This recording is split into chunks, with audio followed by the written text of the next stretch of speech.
name is John Harvey Batingal. I'm from the Bachelor of Physical Education. Sa ngayon ba, dapat pa bang pag-aralan ang buhay or pagkatao ni Jose Rizal? Hindi natin alam. Ngayon, mapapanood natin sa mismong video na ito. Kaya manood kayo. Let's watch this. Hello po. Guys, ibang malang ito na palatangalan.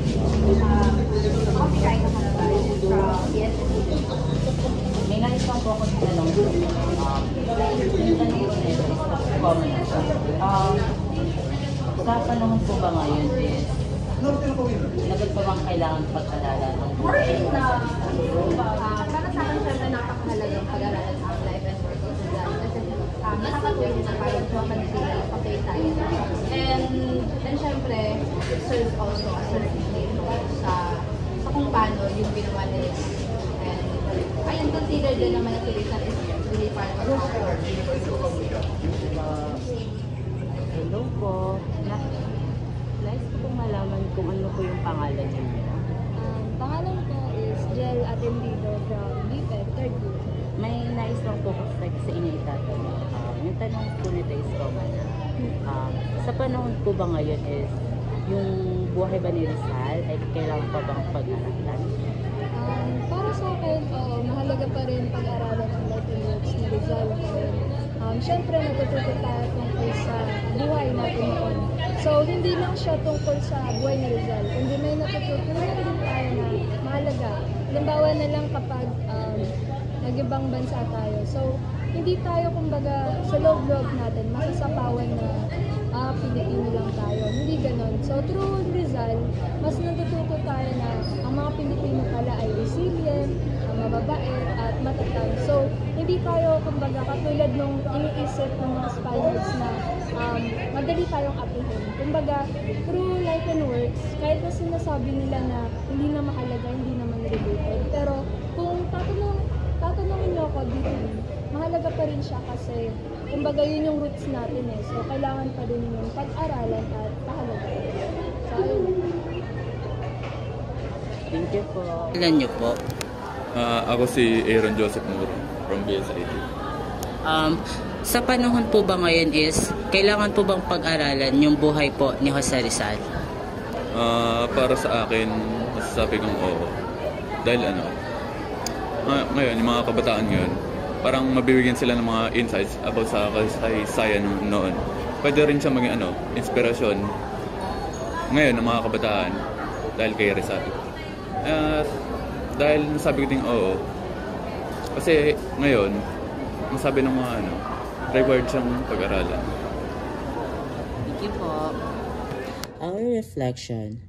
It is important to study the life and character of Jose Rizal because they serve as an inspiration and a guiding figure for all Filipino despite the oppression and the hardship during the Spanish colonization. He showed the true courage is not only the seen in the battle but also the use of knowledge, education, and peaceful reform.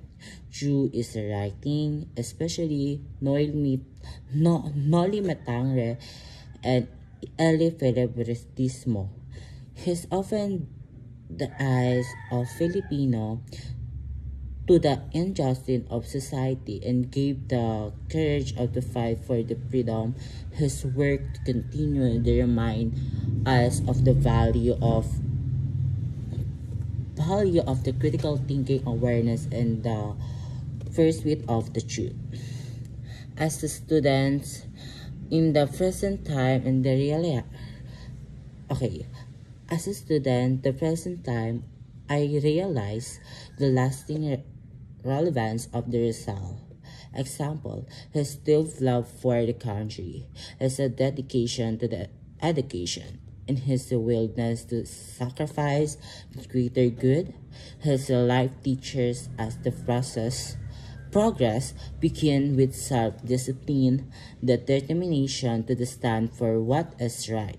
Is a modern world full of distractions. and challenges. Rizal values serve remind that we should use our talent and abilities, not just ourselves, but the benefit in our nation and our fellow Filipino.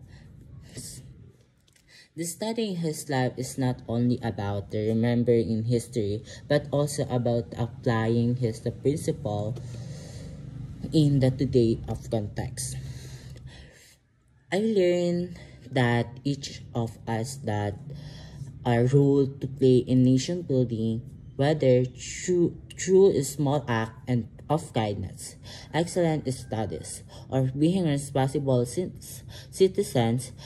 Results stories show the one the person can make the great impact of society on society, and it challenges me to the reflect and how I can contribute a positive charge in my own community in the way Rizal's legacy lives on, not just in books, legacy, monument, but in the action is every Filipino who strive continue what he started. Thank you. Thank you po.